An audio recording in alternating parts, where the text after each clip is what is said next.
Welcome, everybody, to another episode of the Lawcast. Joining me once again in the guest chair is Cewsh. How are you doing, man? I am doing excellently. Very happy to be back here on the Lawcast. Awesome. The hottest new wrestling podcast among the wrestling podcasts hosted by people that we know. Probably. I mean, at least top three.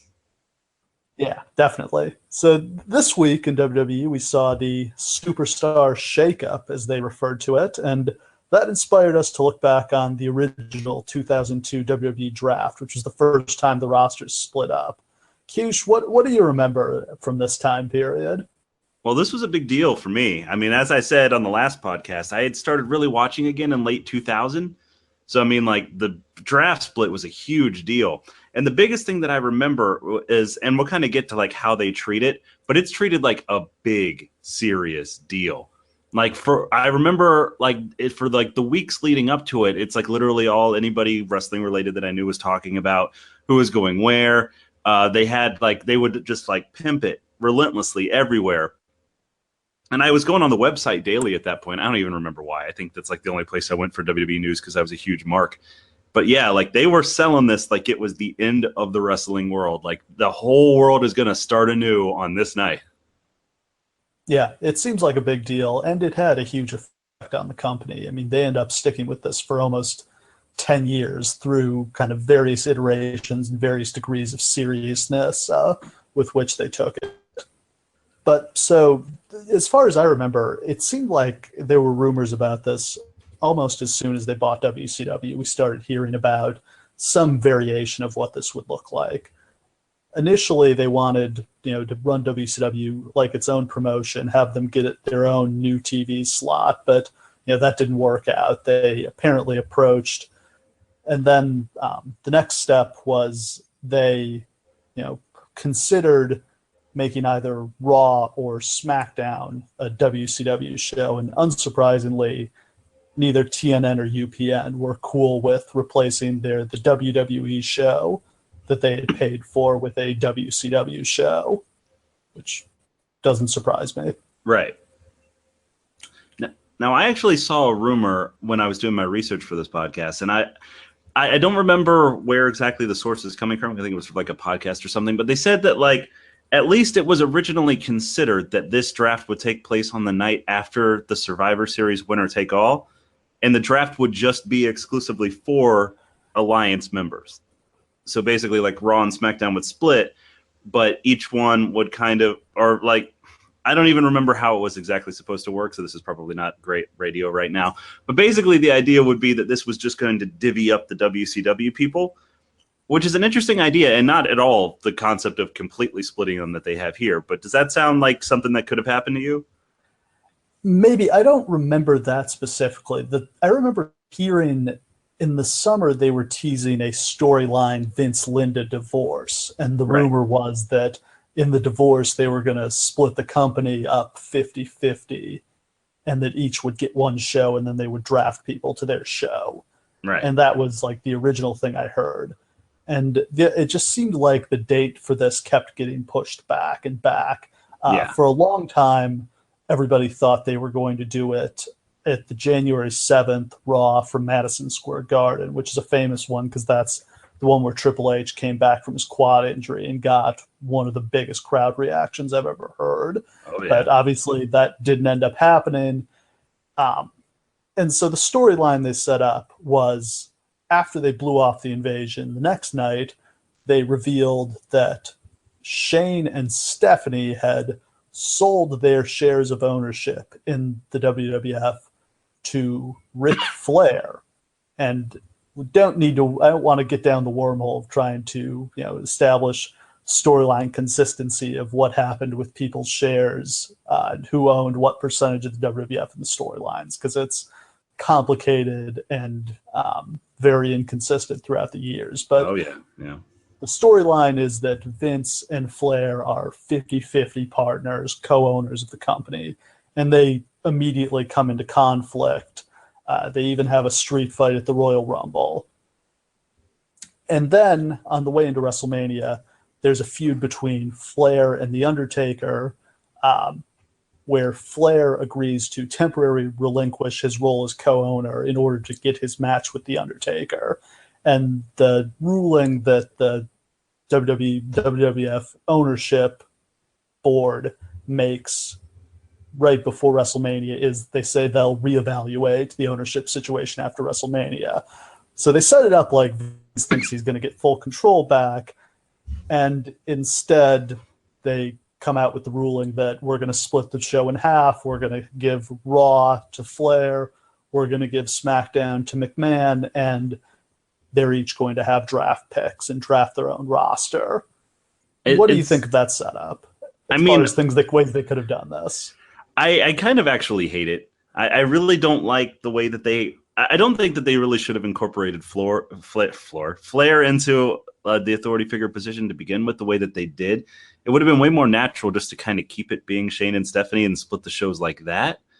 It almost makes more sense. And honestly, that's one of the good things that they're doing about the brand split currently, is that to have a McMahon basically in charge of each show legitimizes the shows. It does. It does. Yeah.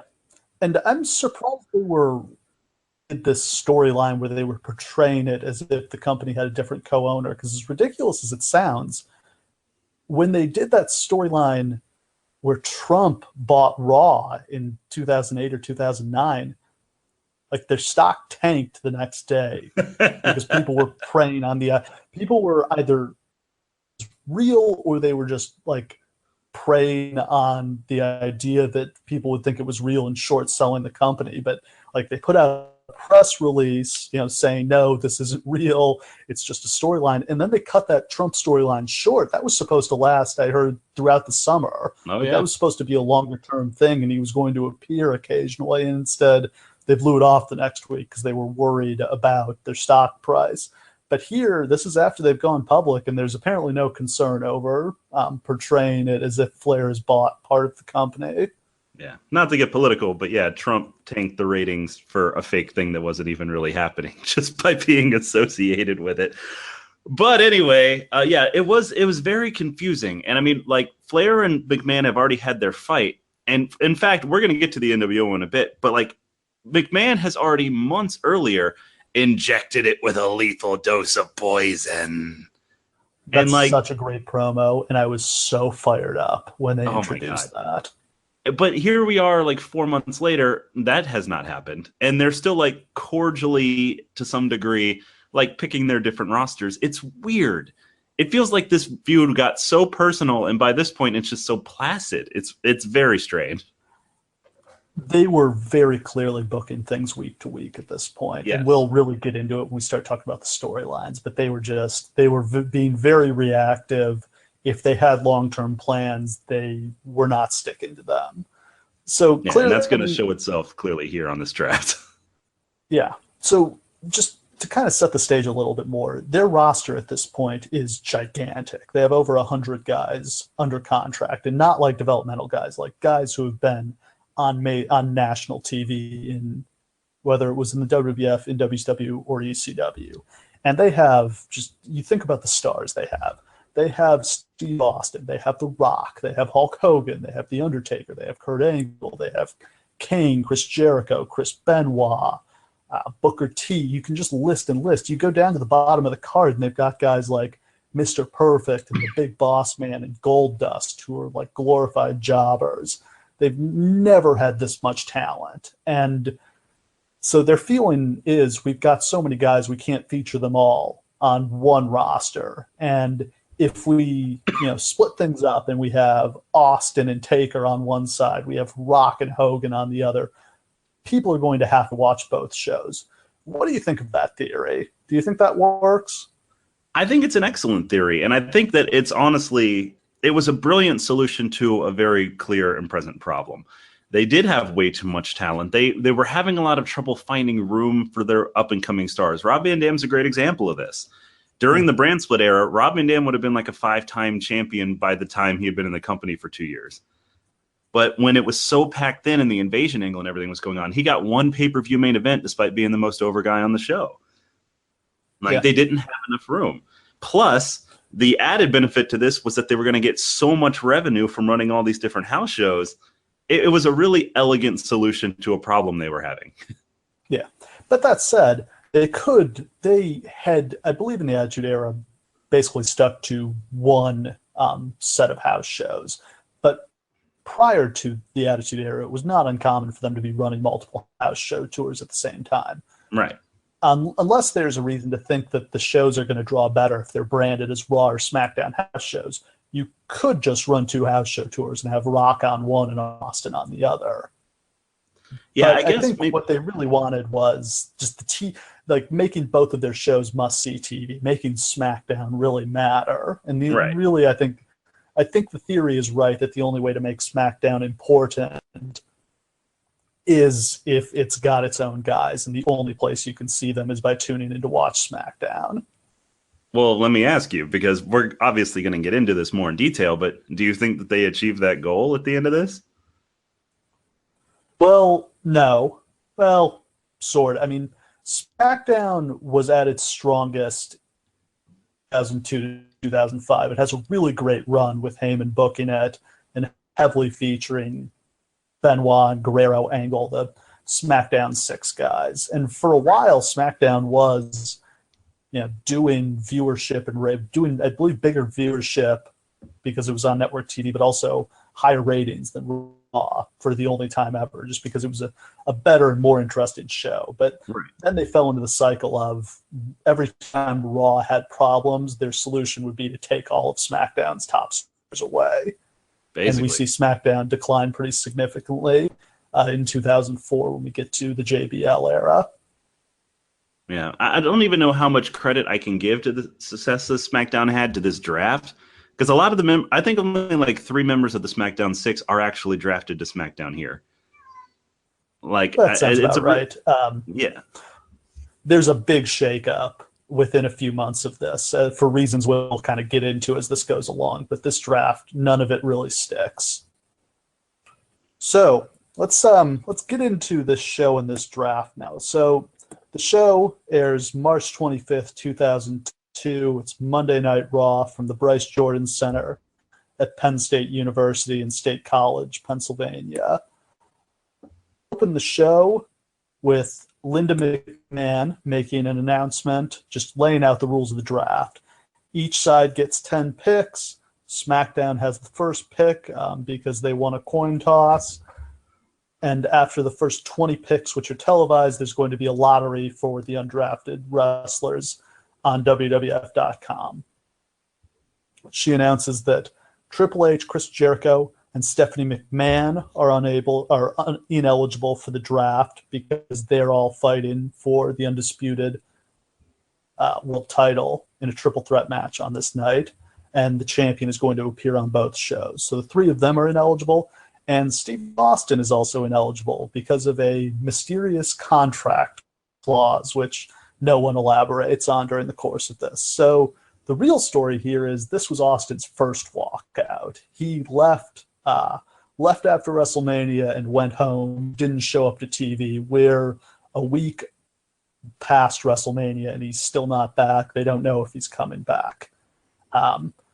What do you remember about this? I remember this really there were lots of rumors about what was going on here, and this clearly foreshadows his later, more serious walkout. About to say, which walkout was the I won't do a job to Brock walkout? Was that the second one? That's June. The rumor of this one is he was just pissed off about creative. They wanted him to lose to Scott Hall at WrestleMania, and Hall reportedly went out and got drunk the night before WrestleMania and showed up to the arena the next night hungover, and Austin was just furious. The NWO guys had a lot of heat on them coming in, Hall in particular, and Vince had claimed we're going to have these guys are going to be on their best behavior, zero tolerance, and Hall was having serious issues with his addiction with alcohol, and Austin just kind of flipped. Austin had not been happy with the way creative had been going for a while, and Hall kind of showing up hungover, and the expectation that he was going to lose to him was kind of the last straw. The funny thing is, according to the Wrestling Observer, they had already sort of changed the plan and we're going to have Austin beat Hall. They just hadn't told Austin yet. So maybe this part of the freakout could have been avoided, but I think that there were clearly other issues here that were coming to a head. Yeah, and I think a big part of it was that this is the start of Austin not really being the guy anymore. I don't know that there is a definitive the guy at this point, but Austin's star has finally started to wane a bit, and I think that's probably more part of why he did these walkouts than he cares to admit. But yeah, well, yeah. The heel turn clearly hurt him. He wasn't, even though now he's turned back to being a face, he's not as big as he was, and he's in, you know, the third biggest match at this WrestleMania against Hall. Rock gets the spot against Hogan, and the main event is Triple H versus Jericho. You know, Austin versus Hall is kind of an afterthought. Right. And that's absolutely true. I will say that they hid this pretty well at the time. I mean, as a viewer, just a casual viewer at the time, like, I did not know that Austin had walked out. They covered it pretty well with this weirdness, though it does make sense when you say that, because when they say it on the show, they pan to like the people in the room, like the roster, and they all just start cutting up laughing. And it's like, all right, so they know the deal. Yeah. Yeah. I mean, I feel like I remember, I don't remember the exact details of this, but I remember being aware that based on what I was reading online, you know, something was up. I think it was in the Wrestling Observer that Austin had walked out, so that, you know, got reprinted on every free wrestling news site. So fans who were, you know, the hardcore fan base knows about this, but the hardcore fan base is not as big of a percentage of the overall fan base at this point. There was no reaction in the arena that in any way suggested that the crowd knew that something was up. Yeah, and it'd be another year or two before I'd get like obsessively into message boards and stuff like that. Yeah. So the first thing I notice is that the crowd is just crazy hot. Like, oh man, so much, just for the opening, so much louder than they are today. And this is in, you know, State College, Pennsylvania. It's not in New York City or Philly or Chicago. It's just kind of some random place, and the crowd is on fire for the opening of the show. Yeah, and I just kind of want to say, like, right off the top, that like the way that they start this makes it look like such a more professional operation. Like, we have this week's brand shakeup thing to kind of compare it to, where they don't give you any outline as to what's going on, and they don't give you any of the rules, and people just kind of show up at random. Here, it's very structured. It feels very serious. All the stars are like sitting in one big room together watching TV, like they're going to find out the same time that we do. And the thing I found notable about that is it actually was everybody. Like, Rock and Taker and Kane are in there. Oh, yeah. Like, normally when they do this kind of thing, like, the big stars are not actually there because they don't want them kind of mingling with the common folk. But here it really was everybody, except the NWO guys weren't in there, which, you know, made sense to me. Yeah, and they did a lot of little stuff to kind of make it seem like that. Like, every time they were going to draft, like, McMahon and Flair would be in like their little war rooms with their lieutenant. Like, Arn Anderson's in there with his reading glasses, and they're going through all these paperwork trying to figure out their new people they're going to draft. Like, they do a lot of little things to make this feel like a very big deal. I feel like there's just kind of a better attention to detail in this era. Mm-hmm. So the opening match, for some reason this show starts with a match. I don't really have an explanation for why. The opening match is Mr. Perfect versus Taz, which, I mean, holy shit, those guys fighting is kind of amazing. Right. So Perfect has just come back at the Rumble. He gets a nice reaction. Taz doesn't really get much of anything. Taz didn't really have anything going on at this point. So they have a match. It's a 2-minute match. There's no time for matches on this show. Taz chokes Perfect out in 2 minutes, and this is pretty much the end of both their guys' run. Perfect gets fired a couple weeks later after getting into a Lesnar on the plane ride from hell, and Lesnar got like thrown into the safety escape door on the side of the plane, and I think Taz just had neck problems and was transitioning to being a commentator. But yeah, I mean, this match was kind of fun, but it's 2 minutes long. Nothing really to it. Yeah. Oh man, that plane ride from hell too. That's a whole nother podcast we can do just about the repercussions of that. Yeah. So then we go backstage to Flair's War Room, where he's hanging out with Arn Anderson, which is a really nice touch. And if anything, I would have liked to see them have, like, each of them have more guys in their entourage. they show Vince all by himself, and then he makes his way to the ring. He makes his way down to the arena to announce his pick. He comes out and announces that with the number 1 overall pick, he chooses The Rock, which I remember thinking there was no question that's who was going to be this pick. Right. And I mean, it's so simple too. Like, I remember at the time they were making a big deal in like the weeks following stuff like this is The Rock's show. Like SmackDown is built off The Rock's catchphrase. They really started branding it after him, which, I mean, when he left, it just made it all the weirder. But yeah. Well, and this legitimizes. I mean, I think they do 2 things to legitimize SmackDown. They have Vince be the owner of SmackDown instead of Raw, Vince being the more established authority figure, and they give them Rock, who's at least the co-top guy in the company with Austin, if he hasn't surpassed him at this point. So then it's a fun little promo. Vince says, there's going to be some new rules around here. He can no longer beat up Vince. He can no longer talk about candy asses. He can no longer lay the smackdown on people. And he can no longer say it doesn't matter. He warns Rock, don't be crossing the boss anymore. The asshole chants here are so loud. Then Rock takes the mic, tears Vince apart, says, the people made The Rock didn't make The Rock, and not even The Rock's parents' genitalia made The Rock, which is a great line. It's pretty good. And then he leads the Penn State crowd in a chant of "You are an asshole," to the tune of the "We Are Penn State" cheer, which is awesome, and follows Vince around for the rest of the night. It's a Rock promo. It's great. He was the best promo in the business at this point. I will say, I remember this promo very vividly from when I was younger because I did not know that "We Are Penn State" was a thing. So I just thought that was like a clever bit of like thing that Rock came up with. So I went around all the time for years afterwards being like, "You are an asshole." Yeah. Being a big college football fan and from Big Ten country, I was very well aware of that. So yeah, this really reminded me, God, Rock was great promo back then. He was way better back then than he has been in sort of his comebacks since he's been in Hollywood. This is the point where he's doing these every week. He's got his breath control and he's just in the promo zone. I mean, he was one of the best promos of all time in this era. Yeah. And that's kind of why his promos now ring so false and they don't really work, is because they're trying to live up to something that really has never been recaptured by anyone ever, despite everyone trying ever since The Rock was doing this. It's not replicatable. Like, this is amazing. Like, he has the crowd more in the palm of his hand than any promo guy I maybe ever seen in my life. Yeah, and he hit it out of the park every week. I can't think of a time where he gave a disappointing promo in this era. It just didn't happen.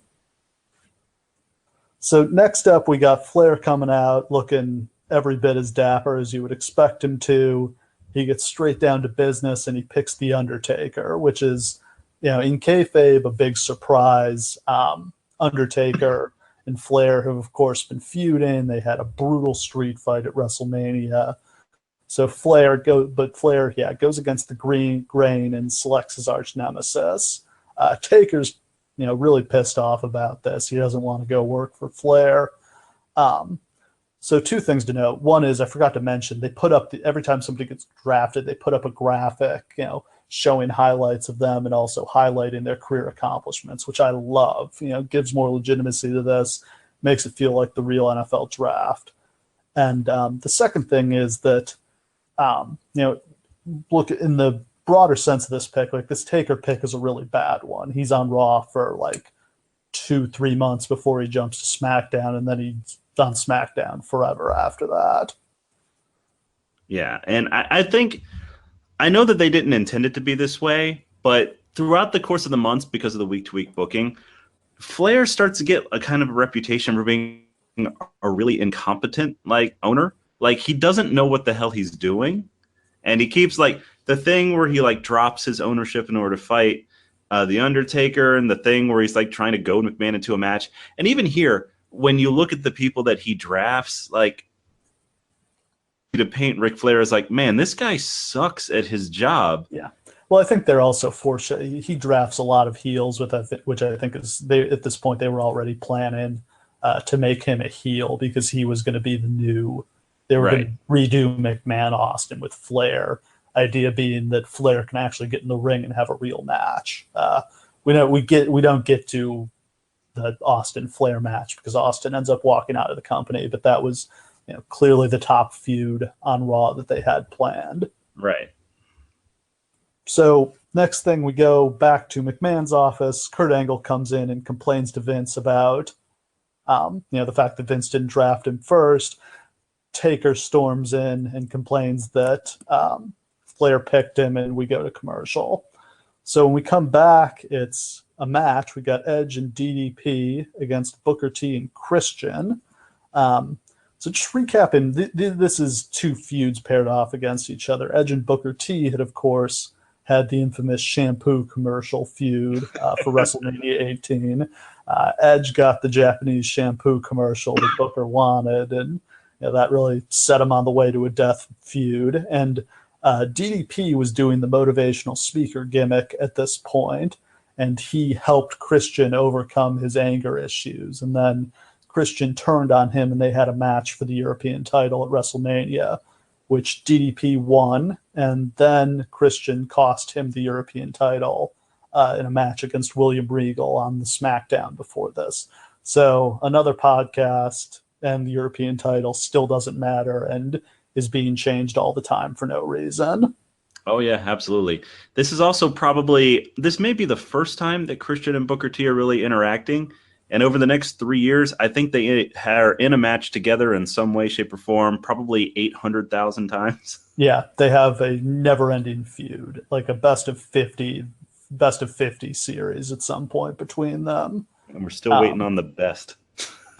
Yeah, so DDP pretty much, this is right at the end of his run. He's got a back problem and ends up leaving the company not long after this. This match is fun, but it's another really short one. It's kind of just they wrestle for like a minute, and then everybody starts hitting their finishers. Booker gets the pin on DDP after the scissor kick. Fun little match, but as will be a recurring theme, there's just kind of no time for the matches on this show. Yep. So then we go back to McMahon's office, where Kurt is in the middle of running through all of his accomplishments. King of the Ring, WWF champion, won a gold medal with a broken frickin' neck. Vince is worried that Flair is, throwing him off his game and might pick the NWO next. But Vince does decide to pick Kurt Angle number 2. That's kind of our first good pick. Kurt ends up being on SmackDown for the next 3 years, and then, is generally a SmackDown guy for the rest of his career. Has a brief run on Raw, but is basically a SmackDown guy for his remaining WWF years. Yeah, and he really winds up being like the face of the brand for a little while. And really, like, drafting him was like the best thing that possibly could have done for the brand. Like, his style would come to kind of define what that brand was all about. Yeah, it makes sense. I think it quickly becomes clear SmackDown is going to be more of the wrestling show, and Raw is going to be the entertainment show, and Angle is, the perfect pick for the wrestling show. Right. So our next pick, Flair's got it. He's apt to select the NWO. No explanation given as to why the NWO can be drafted together. Them and the tag champions are the only stables that can be picked together. Kind of makes sense because they're, McMahon's guys, so I guess he gave them an exception. So the NWO is, at this point, Kevin Nash, Scott Hall, and X-Pac. I think we could do an entire show on this 2002 NWO run, but let's just try to sum it up real quick here. What did you think of their run? I was so excited when it first happened. This was supposed to like get their business hot again. Oh yeah, and like I had not seen the NWO and WCW. Like I knew about it, but I had never actually seen it live when it was actually going on. So I was like, oh my god, cool! It's here, and they're gonna fight The Rock, and they're gonna fight Steve Austin and Triple H. It's gonna be so cool. It did not wind up being cool. Like, and it's really a question of whether or not like Hulk Hogan getting cheered so much is what really derailed it. But it was off the rails way before that. And Well, I have yeah, they bring them in and they just don't. The NWO worked so well and got so much heat in WCW because they just kicked the hell out of WCW for years. yep. And here, within a week, they were getting beat up by Austin and getting embarrassed by Austin. He's shooting them and trapping them in a net gun and kidnapping Hall. And yeah, like they're not booked strongly at all. They're booked No. strongly for maybe a week, and then they just kind of become heel fodder for Austin. I think it's just a case of they were never going to be booked strongly enough here because they came in, guys weren't happy to have these guys coming in making so much money, guys who had bad reputations for playing politics behind the scenes. You know, they're bringing in the guys from the losing team and paying them big money, and guys like Austin and Rock and Taker are probably rightfully feeling like, I don't want to give my spot up to these guys.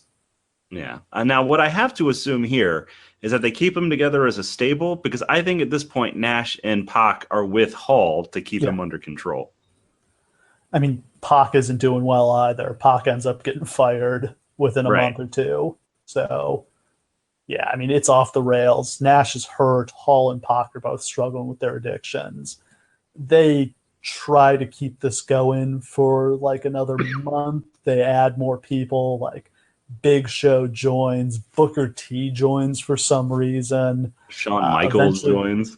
yeah, they bring in Shawn Michaels as like a last ditch something, and then Hall gets fired, Pac gets fired, Nash tears his quad in his first match back in June, and then they just put a stop to it. Vince comes out to the NWO music and it's like, well, that's the last time you'll ever hear that music because the NWO is dead. The only really fun thing of that latter day NWO was Booker T joining the NWO and nobody else in the stable liking him at all. Yeah, Like that was actually Gold Dust yeah. trying to join the NWO, and those skits were hilarious. Those skits were really good, and that kind of kicked off heavily the Booker T and Gold Dust stuff, which was brilliant. Yeah, that was one of the best things that happened this year. So NWO, terrible pick, just absolutely awful, and Raw is 0 for 2 at this point. So we go back to Vince and Kurt. Kurt tells Vince that he's got to throw Flair off his game. He's got to pick somebody nobody's talking about, somebody who's on the injured list but is coming back soon. He's got to pick Chris Benoit. So this really fired me up at the time because I was a big Benoit fan, and this was really putting him over strong that he was getting picked third overall. I guess how many picks? We're 5 picks in. Yeah, 5th overall. Yeah. SmackDown's third pick. Weirdly, Benoit comes back in June from injury on Raw with no explanation as to why he's on Raw instead of SmackDown. And then he's on Raw for a couple weeks, and then him and Eddie Guerrero jump to SmackDown, where he would stay for like basically the rest of the split. Yeah, I remember marking out huge when this happened at the time because like Kurt Angle and Chris Benoit, it was still kind of fresh in the minds of fans. Like we wanted to see it again. We wouldn't really get that match again until Royal Rumble 2003. But like the idea of having them on the same show was instantly like, oh my God, there you go. Just do it. Yeah. And again, SmackDown is getting the guys who can work in the ring. Well, for now, that's going to end soon. Yes, it will. So then we go back to a backstage segment where the NWO is threatening Flair. They say they work for Vince. They're not going to do what Flair tells them. And Flair says, well, you're in trouble because my next pick is Kane, who's been in a rivalry with the NWO.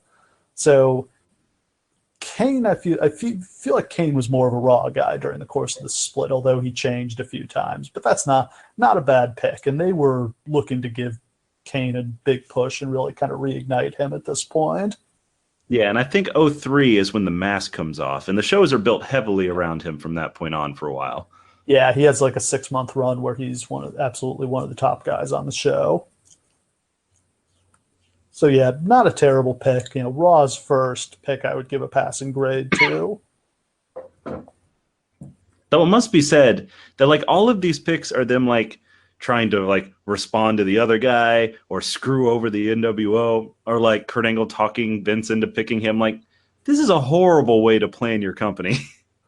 Yeah, well, I mean, so it was good that they had Angle back talking to Vince because I think you need somebody to work with. But my question is where the Stooges are here because I think this would have been you could have had a ton of fun with Patterson and Briscoe doing this. But yeah, it really does make them look like idiots. Like none of it is planned out. They're all just like, "Oh, you took this guy? Well, I'm going to take this guy now." So our next match is Trish Stratus versus Ivory. JR mentions that Jazz, who's the reigning women's champion, is going to be able to appear on both shows, the same as the undisputed champion.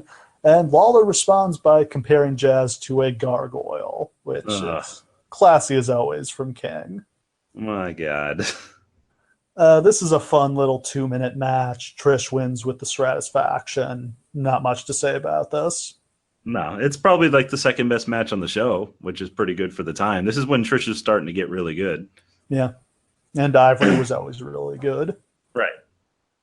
So Vince comes out to make his pick. The "You are an asshole" chant is deafening. Vince kind of makes the crowd wait for his pick, and then he picks Hollywood Hulk Hogan and proceeds to do all of Hogan's mannerisms. And it's awesome. It is amazing. Yeah, he's playing the air guitar and he's doing all the posing. Love it. And it is funny because Hogan's star is going to fall on SmackDown, obviously. Like the most memorable parts from it are like he has like a brief feud with the Un-Americans. And really the most memorable thing he does on SmackDown is get murdered by Brock Lesnar. And Lesnar smears his blood on his chest and that amazing vision. Yeah. But Hogan has gone on record as saying this is one of his favorite times of his whole career, just working with people who can work. He like bumping for him. Wrestled Kurt Angle. They had a fun match at King of the Ring. I got to work with Storm and Christian and Jericho and those guys. I guess he called them all his Canadians, and he just loved working with the Canadians. Yeah, this Hogan run is fascinating. He is so over here. He is blowing the roof off arenas. The reaction he got, I think everybody remembers the reaction he got in Montreal, like right after WrestleMania 18, was just crazy. Like, went through the commercial, the crowd just wouldn't stop cheering.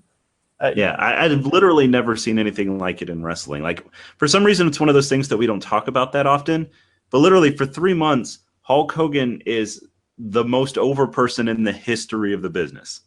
Yeah, well, and it's very weird. He was over forever. I mean, whenever he comes back, he's going to blow the roof off. Like, it's just the way it is, and it'll recede. Like, it's always he shows up and he's over, and as he's around more, it fades. It's the way it goes with nostalgia. But he's on fire here, and they don't capitalize on it. But I don't know how they could have. They end up putting they put the belt on him, but I don't. Yeah, they kind of hot shot the belt to him. And I understand why. And I think maybe they should have had him chase it, but he's getting such big reactions that it's hard not to just go with it. They're searching for something at this point. And that felt like it could have been it. And it really winds up screwing over Triple H because this is right in the middle. Like, he's not that far removed from his like gigantic reaction coming back babyface push. I thought the reaction he got tonight was crazy huge. Yeah. And they almost kind of as big as Hogan's. And this is why they should have automatically gone with 2 world titles to start with. I mean, we can get into that whenever, but like you could have put it on Hogan then without hurting Triple H, but that's not the way they do it. No. I mean, this Hogan run is really, really interesting, and they didn't really capitalize on it. He's on his best behavior. He does lots of jobs for guys, but what I've heard is he only agreed to lose to Brock on the condition that he would get to beat Brock a couple months later, and they kind of double-crossed him on it, and that's why he ended up leaving. He comes back. He leaves in like August and then comes back in February or something like that. And it's just he was always in and out here. He'd be around for a couple months. Him and Vince would fight about money. He'd leave. He'd come back. It was just how it went for the next couple years.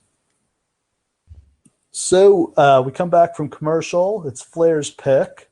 He selects the Intercontinental Champion, Rob Van Dam, who would be a decent pick. He's on Raw for a couple years, and then he gets drafted to SmackDown in 2004 in the first Shakeup draft that they did. RVD was really, really big at this point. I mean, he got crazy over during the invasion. And, they didn't really take advantage of it, but I don't really feel like there was any way they were going to with the guys they had at this point. Yeah, it was kind of a shame that they were kind of forcing the invasion the way they were, because there was a point where RVD was literally overshadowing the invasion angle himself. Yeah. And like they wound up having to acknowledge it by making him like the top lieutenant in the invasion and feuding him with both Austin and Angle at one point. But yeah, there's really nowhere for him to go. Like the glass ceiling is in place. Like you've heard the names that have already been drafted. He's drafted 8th, and he's literally the top champion that you can draft, and he's still drafted 8th. Yeah. And is over. I mean, as big as he is at this point, like you can't justify pushing him over Steve Austin or The Rock or Hulk Hogan or The Undertaker. It is just too many guys. Like he's the kind of guy they needed this split for, but it doesn't really pan out for him. He never really makes it into the main event. Yeah. And by the time he can even get a title shot, it's already late 2002 when the bloom's off the rose. Yeah. So next up, we go to Vince and Angle. Vince complains he wanted Van Dam because he wanted to get the IC title. Angle tells Vince he has a solution. Vince should book RVD in a match against Angle for the IC title, and Angle will beat him and bring the IC title to SmackDown. And so that match is made for later. Angle versus Van Dam for the IC title. Then we go to Hogan and Rock, who are hanging out back in the locker room. Hogan says him and Rock should team up tonight against the NWO, and Rock agrees. Kind of the only thing that was notable here is I was thinking that Hogan was already back in the red and yellow at this point, but he's still in the black and white. And I don't really remember what the transition to the red and yellow was, but they didn't really build to that at all. I don't. Was he coming out to Voodoo Chili at this point? Yeah. Okay. Yeah, he continues to do that for a couple of years. They paid for the rights to the song, so they might as well use it while they had it. Right. Exactly. They edited it out on the network because they don't want to pay the residuals on it. But he was still using that for a while after this. Yeah, like I don't know what exactly prompts him. I think maybe just the move to SmackDown is, but he definitely has it when he wins the title, so it's coming pretty soon. Yeah, but it's the same thing WCW did, where he just kind of randomly goes back to it without kind of any story or real build to it. And I feel like that's something that they could have paid off, him going back to the old school red and yellow. Yeah, now that I'm wondering, because he does wind up winning like the tag team titles with Edge here pretty much later. No, that had to have been after, about to say. That's on July 4th. Right, because the whole story was Edge is a huge mark for old school Hulk Hogan, but that's later, so he already did it before that. He's in the red and yellow when he beats Triple H at Backlash, so it's within a week or two of this. Right. So McMahon comes out and makes his pick. He takes the World Tag Team Champions, Billy and Chuck. Wow. What are your feelings on Billy and Chuck? Don't even fucking get me started on Billy and Chuck. Like, there are two parts of me. There's the part that recognizes that Billy Gunn and Chuck Palumbo were handed an impossible task. Get over as a gay tag team and make it work. And they did. It worked. Yeah. They get a ton of heat. Yeah. So I'm not going to hate on Billy Gunn and Chuck. Yeah, I'm not going to hate on Billy and Chuck. They did their job, and they did it damn well. Somehow Billy Gunn will just take any crappy gimmick you give him and just run with it. Well, except being a main event singles star. Well, yeah, that except for being Billy Gunn, honestly. Yeah. But oh my god, like I can't think of Billy and Chuck without thinking of their wedding, where they have to do the whole like, oh whoa, we're not gay, because of course it has to pay off with them not being gay. Because of course, how like Glad got worked into thinking that was actually going to be like a positive portrayal of gay people. What a gigantic fuck you that was. Like, first of all, I can't even imagine. I didn't know what was going to happen, but I knew it wasn't going to be like they just get married and live happily ever after. Well, also, like, all of the vignettes leading into Billy and Chuck are like, it's just homoerotic for like to make fun of. Like, it's obviously not like a romantic gay couple having a good time together. I don't know how Glad got worked into that idea, but Holy shit, Vince took a steaming dump on the gay community with that one. Yeah, I mean, do you give any credence to the argument that, I mean, they're portrayed as skilled fighters even though they're gay, and that's a positive thing?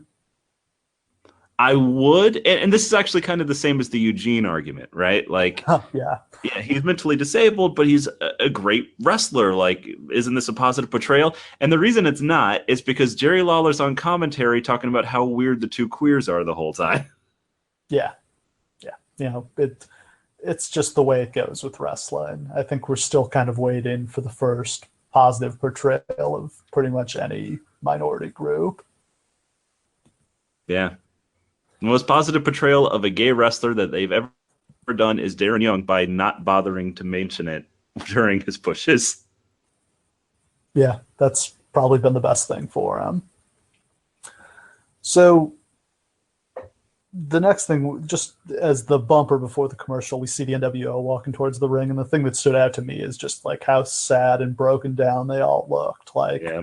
Hall is just like a shell of himself.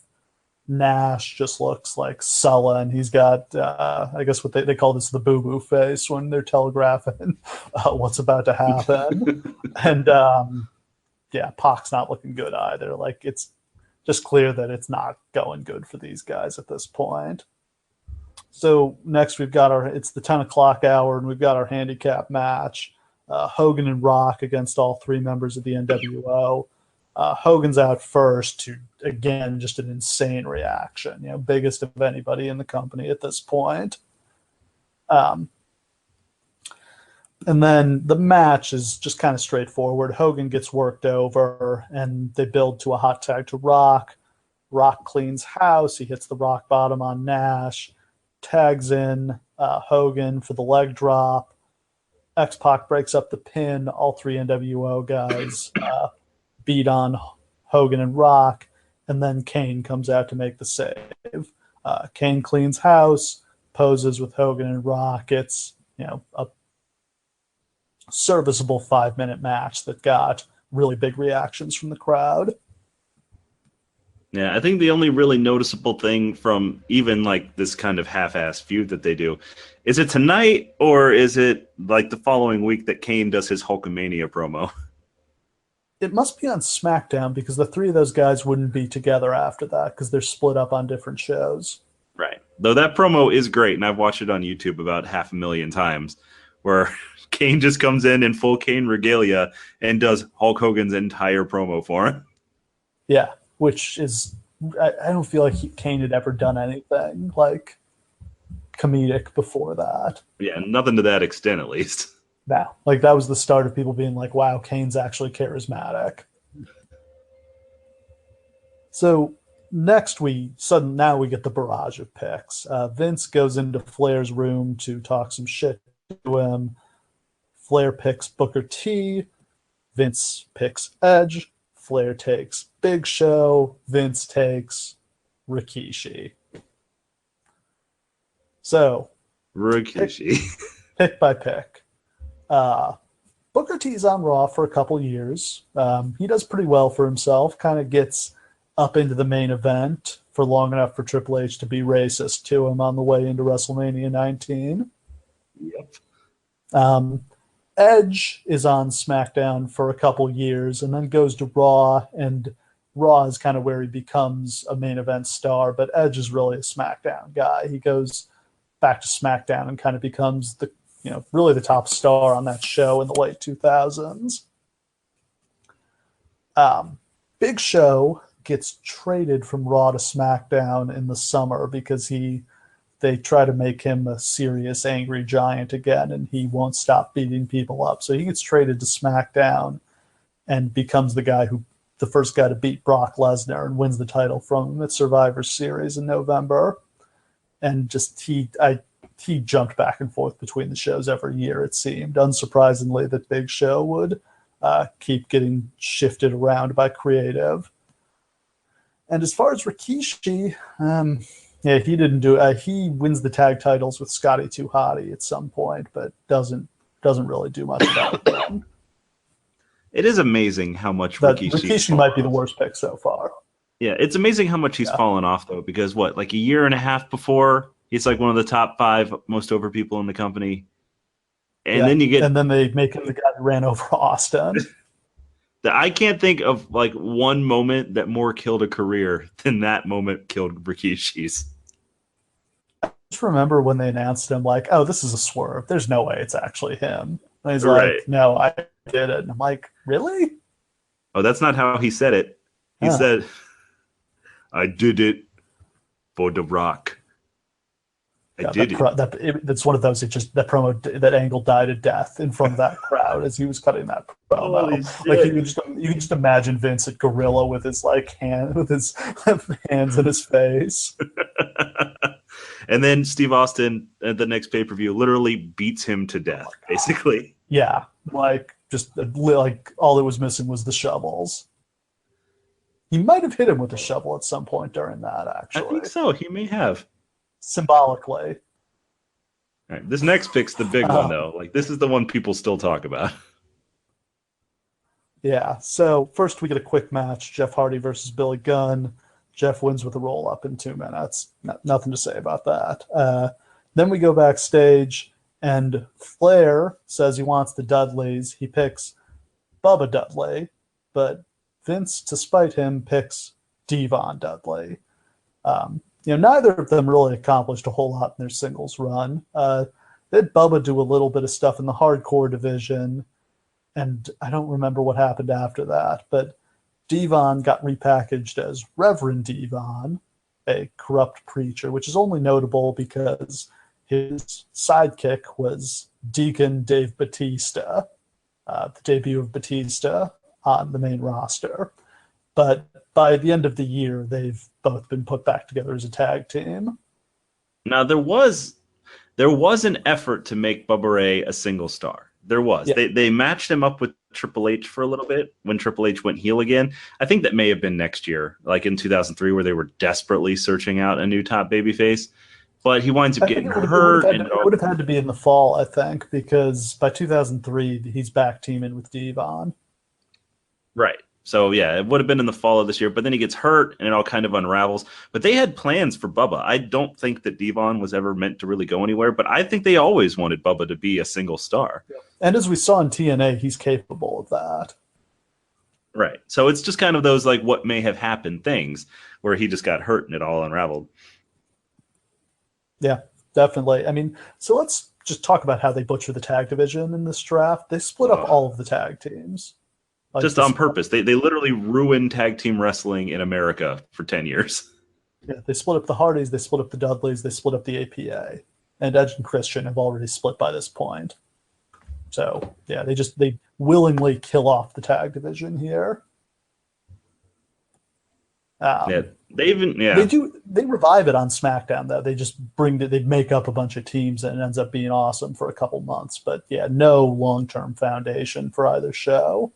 Yeah, and you would think that they would just like go into overdrive, like building new teams, but it takes years for there to be really any good teams. And I think there were a bunch in developmental that were about to re-debut. I think this is when Jindrak and Lance Cade, Garrison Cade. And they debut, and the Basham brothers debut, and they're ready for all these other tag teams, but none of them get over. They didn't have anybody to work with. They didn't have anybody to put them over. Right.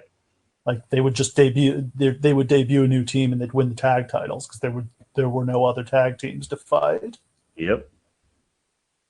So the next match is for the European title. It's William Regal defending against Rikishi, but the match never happens because Brock Lesnar shows up and straight up murders Rikishi. Oh my God, that F5 is so satisfying.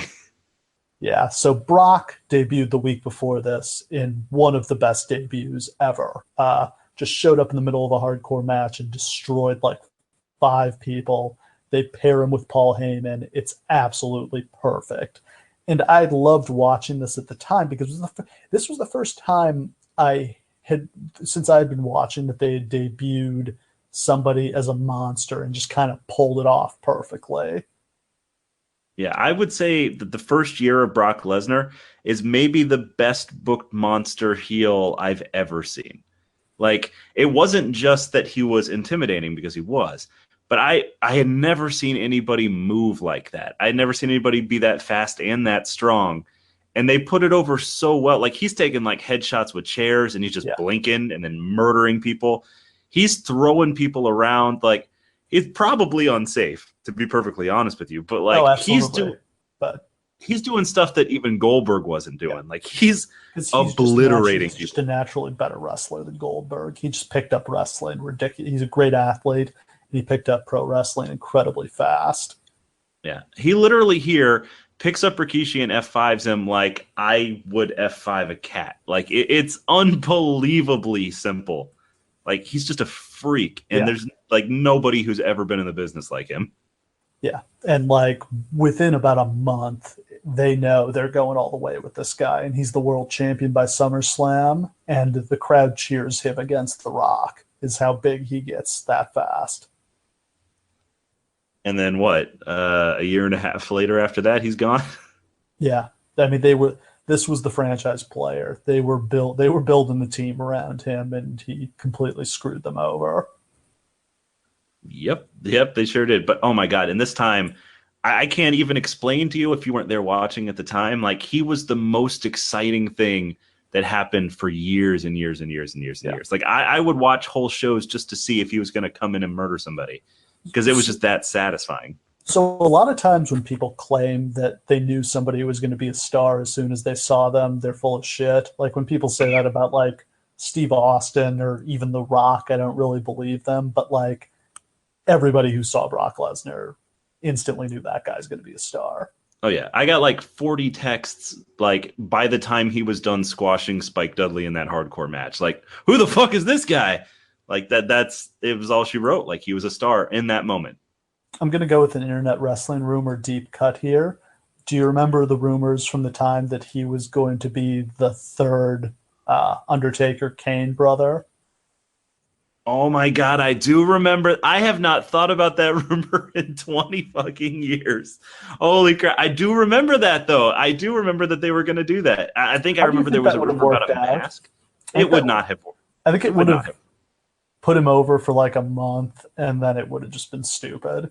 It would have just forced him into like it would have just forced him into a bunch of that like gimmick weirdness. Yeah. And like literally, like, looking at the roster, why didn't they just do that with Batista? That's the character he was playing in OVW. Yeah, Leviathan. Yeah.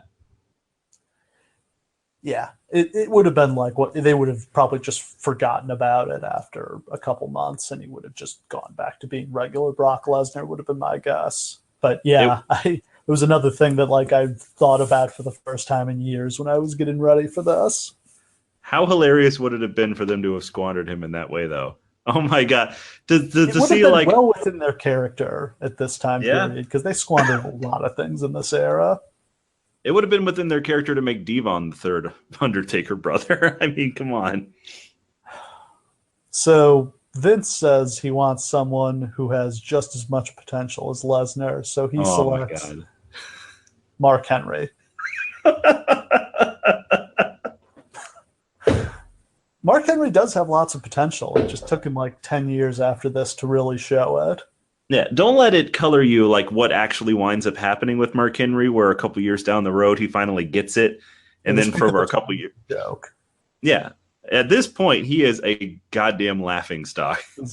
He's not far removed from like he hasn't done anything since he's been Sexual Chocolate at this point.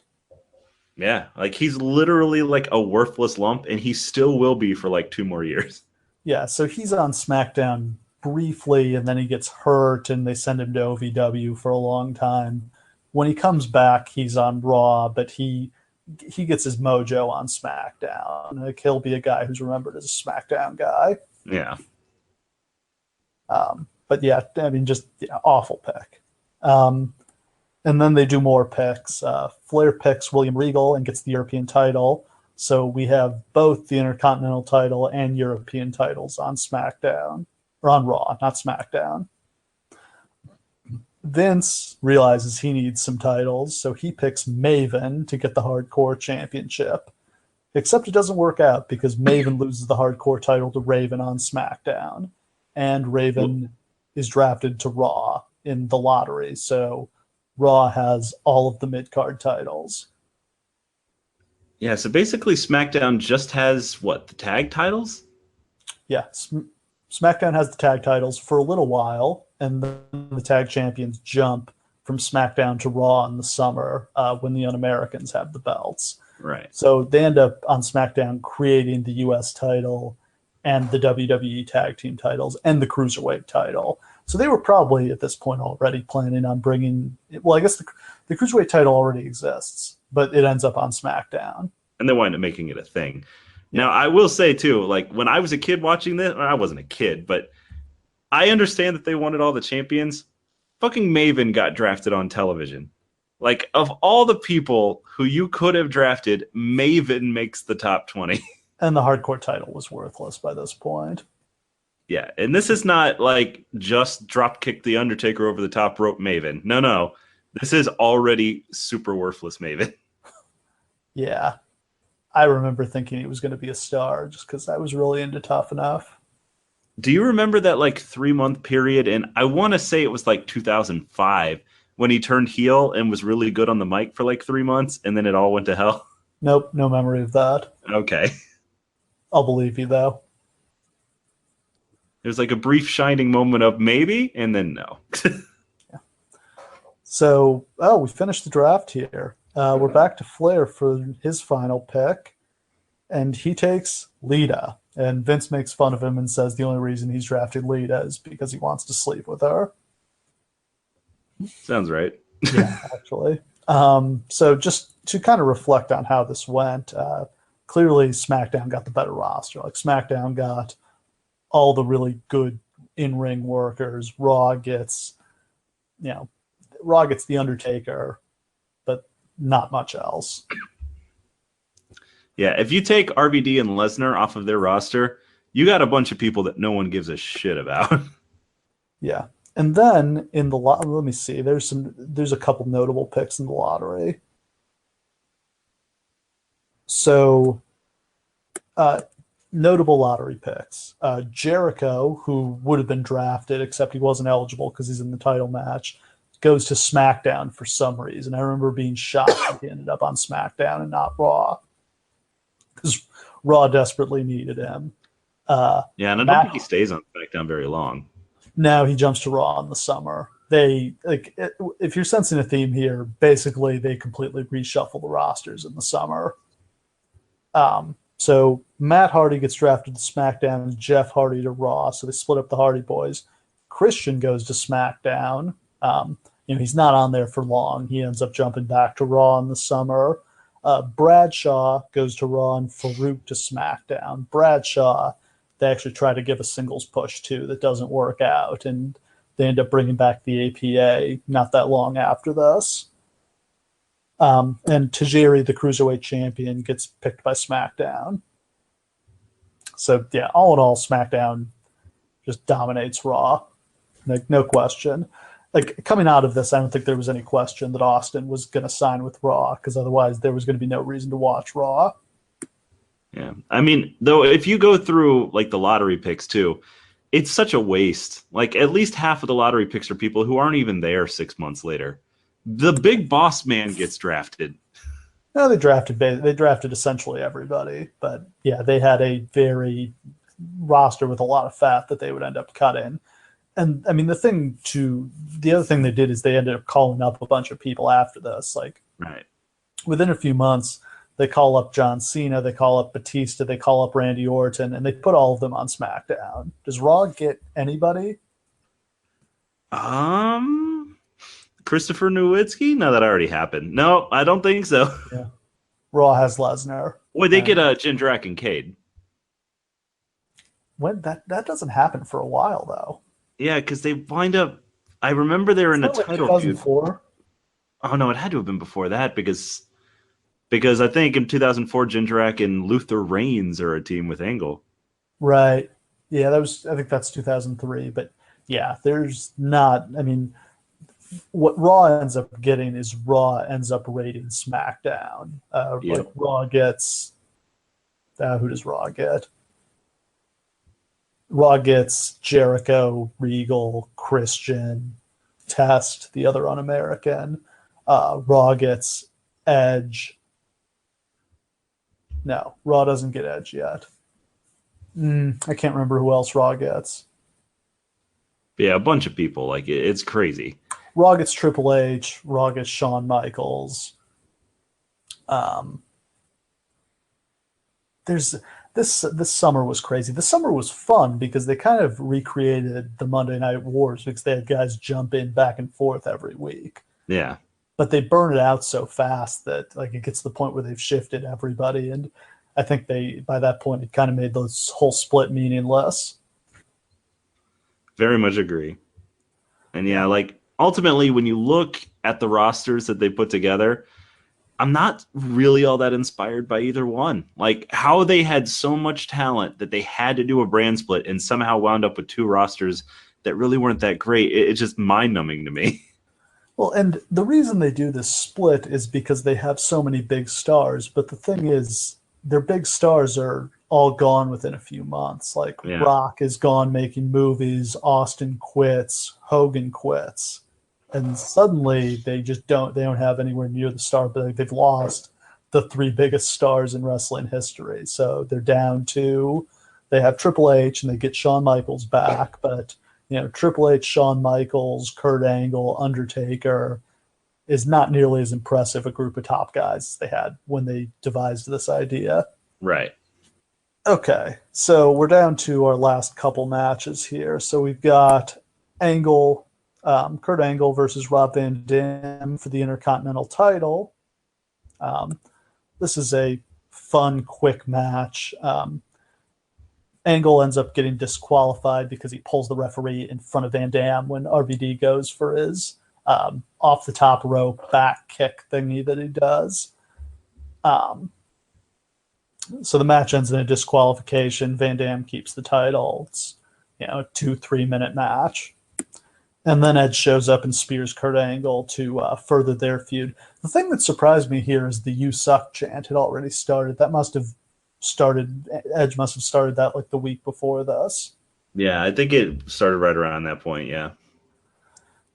And then we go backstage to hear from Stephanie McMahon. She's interviewed by Michael Cole.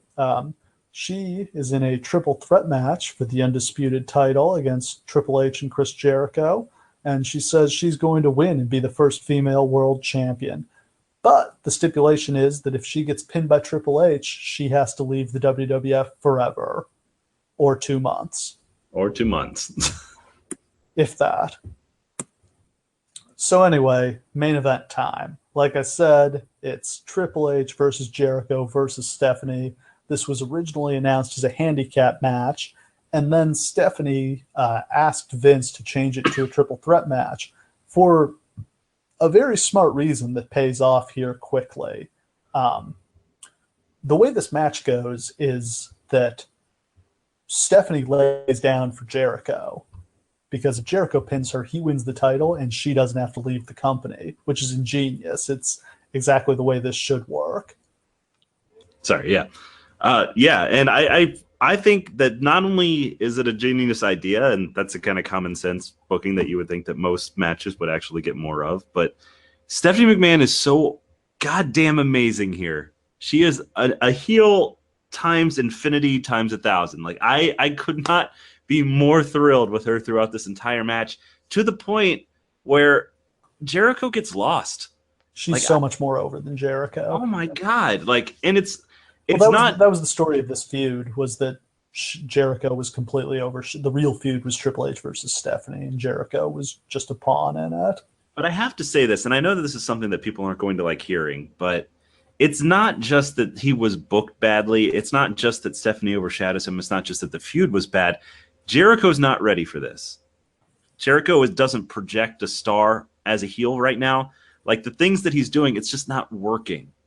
And it's not getting over, and he looks so much lesser than Triple H and even Stephanie that it's almost like he doesn't even need to be here. So what were his problems here? I mean, this is still kind of a big man era, and he's fairly small. I think that's part of his issue. Sure. I think his heel persona just wasn't all that well defined at this point compared to what it had been in WCW. He's just not getting to do any of that really entertaining stuff he did in WCW. Right. And again, and that's being a He mid-card heel. He doesn't have a real finisher. Yeah. Nobody He taps can't. out the walls of Jericho, and he, seemingly switched to a new pin finisher every week in this time. Yeah, he had like 7 Yeah. like random finishers, Yeah, and like I was a huge Jericho fan. The sleeper, the line, that sleeper slam, the lion salt. They would try to get over, but it never looked good. They all look like shit. Yeah. They're all horrible versions of things that other people found did the better. code breaker in 2007. If he had had the code breaker, I think he would have done a whole lot better during this period, honestly. It would have helped. Yeah. But it's weird because when he does this stuff with The Rock, like in like late of the year before, it works. But I wonder if that's just The Rock is able to help him more and their chemistry so amazing that it helps. Because he and Triple H don't have amazing chemistry. No, they don't click at all. And face Triple H isn't working either. Because Triple H can't work as a face. He just can't. He does get a huge reaction here. Yeah. But those reactions dwindle pretty quickly. He's just not gifted at working a face style in a match. And why should he be? I think up until this point, he had never been one. Only, when he, for 6 months in 1998 with DX. Yeah. And not even 6 months, really 3 months, because he got hurt and he came back and he joined the corporation. Yeah. So, I don't know. It's just kind of a mess, and you can tell. And, yeah, Jericho is barely even part of this match, honestly. That he's not really the story. And when Triple H eventually wins, I don't even know where Jericho is because I don't think the camera's on him for the rest of the show. Yeah, he's just out of it. So I want to propose what I think they should have done to make this feud work, which is they should have made Jericho and Stephanie a couple. It would have definitely helped. And that's something that he could have actually held over Triple H, being like, hey, I'm with your ex-wife. Ha, ha, ha, ha. Yeah. So the key there is Triple H would have had to sell it, though, instead of being like, oh, well, I don't care. Stephanie's a hoe. You can have her, which I feel like would have been his reaction. Yes. Also, like this is an era so far before the work shoot, obviously, that we've come to know and love. But if they could have incorporated some of that, like you've always held me down, anger. They never did that feud, and I always wanted it. I wanted it. When Jericho turned heel in the late 2000s, it would have been perfect, and they just never did it. They never worked together again after this. Yeah, not really. I mean, they're around each other. They did the DX Jericho match, and that's it. Yeah, and I don't think it's for any particular reason. I wonder, it's to the point where I would have to imagine that the company specifically didn't want to address it because it was such a prevalent point of conversation. They knew. This is the point where the internet turns on Triple H. And it had already started when Triple H didn't put him over in 2000, when he beat him at Fully Loaded. And there were you remember there being all these complaints like, oh, he beat him with a back suplex through the table. He didn't even beat him with the pedigree. He's burying him. Exactly. He got up at the count right at the count of 10, and then he falls back down. Oh, he's burying him. Yeah. It was just just everything that happened to Jericho was Triple H's fault after that. And I feel like that continued to be people's story basically until he left the company. Pretty much. And the truth is, the honest truth is that there probably was a little bit of an element to Triple H saying hey, this guy's probably not ready for this, or he's not cut out for it, or whatever, because Triple H obviously had the ear. He was on Jericho's podcast a couple of years ago, and they talked about how they they hated each other at this point. Yeah. And I mean, truth be told, though, Jericho wasn't ready. This is not the time for Jericho to be the champion. This is not the time for top guy Jericho. He's just not ready yet. No, it wasn't believable for him to be the champion. It wasn't believable for him to be. I mean, of course he's a heel when he beats Austin and Rock by cheating, but when it happened, nobody bought it because it's just Jericho was not ready for that spot. I don't know what I think they should have done with that, but it didn't work out. And it's something we've seen a lot. When somebody gets the belt before they're ready and people don't buy it, it just hurts them. It hurt Sheamus when they put the belt on him before he was ready, all the times that they did it. Oh, the greatest example of that, Jack Swagger. It killed his career. Yeah. I mean, It was just, yeah, it's something we've seen a lot of times when they put that belt on somebody and everybody's like, nah, that guy, I don't buy that guy as the champion. It's like an anchor and it sinks them. Yep. So the moment I loved in this match was when Triple H and Jericho both hit each other with the belts at the same time, because Triple H is carrying around both the belts at this point. So they both hit each other with the belts. They're both knocked out. And into the ring saunters Stephanie. And the crowd is horrified because they actually buy that she's going to get the pin and win the match, because, you know, we're not that far removed from Vince winning the title. We're not that far removed from David Arquette and Vince Russo winning the title in WCW. You know, maybe it could happen. Part of me wanted so bad. And obviously, I know it doesn't happen. And I just watched that today. And, like, there was a part of me that was just like, do it. Do it. Win the title. Oh, my God, the chaos that would have taken place. There might have actually been a riot. Oh, my God. Champion Stephanie. Oh, my God. But, yeah, she covers Triple H. He kicks out at 2. She covers Jericho. He kicks out at 2. And then Triple H fires up. He pedigrees Jericho. He hits Stephanie with a spine buster. He pins her. He retains his title. And he banishes Stephanie from the WWF forever. Now, let me ask you a question. How do you think that there have been a lot of matches in wrestling history between two people who were actively in a relationship? No, because men don't wrestle women that often. And yeah. There aren't a whole lot of gay wrestlers. So this is kind of like a weird, rare thing where, like, Triple H wrestled China at some point. Yeah, that's true. That's true. I think really this is only Triple H has ever had to, like, beat the shit out of his own wife, like, or girlfriend multiple times. How much does the crowd love the idea of Triple H beating up Stephanie? To a worrying degree. And, like, Jim Ross is cheering it on. Jim Ross is like, yeah, that bitch is going to get what she deserves. Yeah, and I remember thinking it when I was, like, that 16-year-old sitting in my living room watching this, being like, yeah, kill her, yeah, ah! Like, that's what WrestleMania was built around. The main event of WrestleMania was all building to Triple H pedigree and Stephanie. That got the biggest pop of the match. We're not even a full year. Well, no, I guess we're a year removed from Trish Stratus having to crawl on all fours and bark like a dog. This is not a great time for women. No. We're not far from Austin beating Deborah and then coming back and doing, like, man-on-woman violence and getting cheered. Yeah. And I mean, that's still going on right around this time too. Like, he's still doing that. Yeah.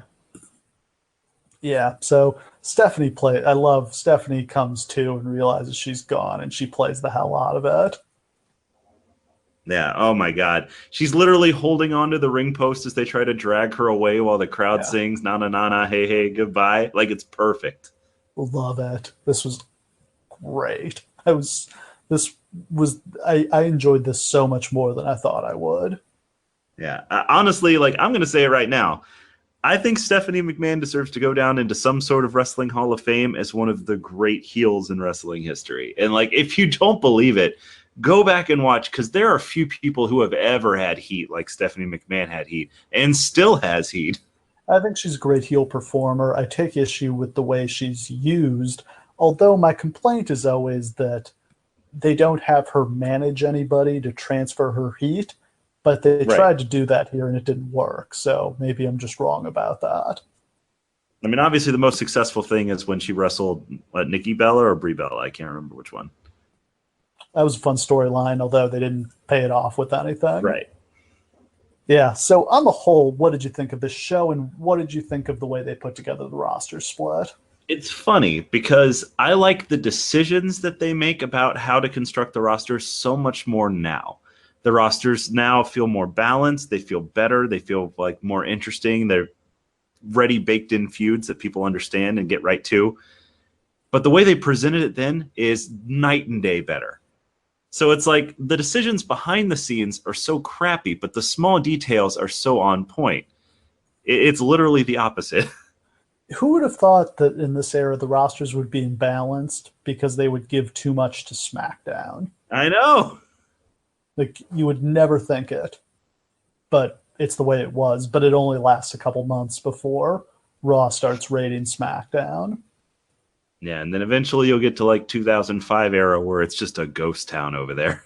Yeah, the 2004 draft killed SmackDown. Where they're After pushing WrestleMania 20, SmackDown's lost everybody. So Where- they announced a draft, and I'm like, oh, okay, they're going to rebuild SmackDown. And instead, SmackDown gets, like, they get Booker T and RVD, and that's it.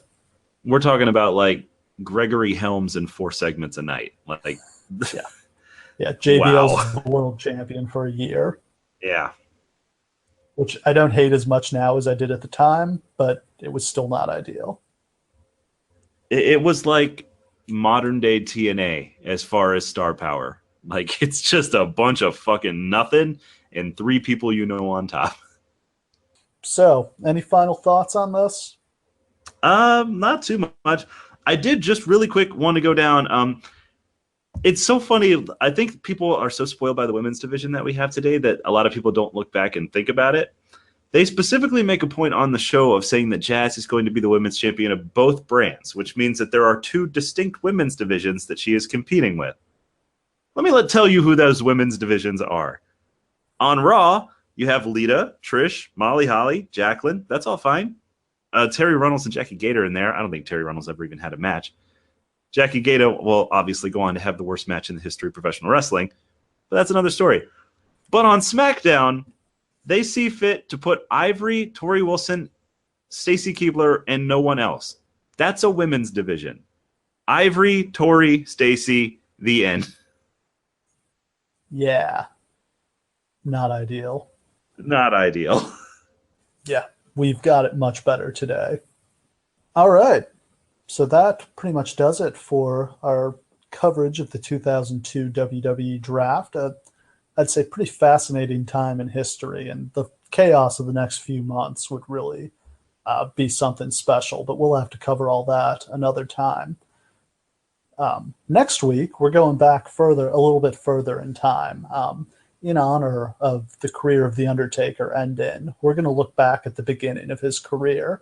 It's Survivor Series 1990. What are people going to see and hear about next week? Oh my God. Not only is The Undertaker going to debut, not only are a whole bunch of incredibly weird teams going to do battle, like the likes of which that we would never see now, where their main eventers just teamed with complete randos for no reason. We're also going to see the debut of that gobbledygooker. One of the most memorable debuts in wrestling history for all of the wrong reasons. Poor Hector Guerrero. We're going to get all into that. We're going to get to see Gene Okerlund's sick dance moves, too. Oh, I can't wait to talk about it. Seriously, I could go on for 3 hours about it. But yeah, next week we've got Hulk Hogan, The Undertaker, The Ultimate Warrior, The Road Warriors, and all the goodness of that late 80s, early 90s WWF era. It's going to be a good time. So tune in for that. Thanks for listening, everybody. Cewsh, what can they check out from you this week? You can check out from us. We're still working on that scouting report. I got to get everything together, but it's going to be friggin' sweet. I have 2 new surprise articles that are going to be coming out next week. Don't want to tell anybody anything about that, but they're going to be super fun. And our WrestleMania review in full is still going to be coming out pretty soon. So we got a bunch of stuff cooking. Should be all out in the next week or so. Awesome. And you can find all that on the blog at cewshreviews.com. I've started a Twitter account for this show where I'm posting my thoughts on wrestling all the time. You can follow me on Twitter at the Lawcast. Look forward to hearing from you guys again. Thanks for listening, everybody. We'll see you again next week.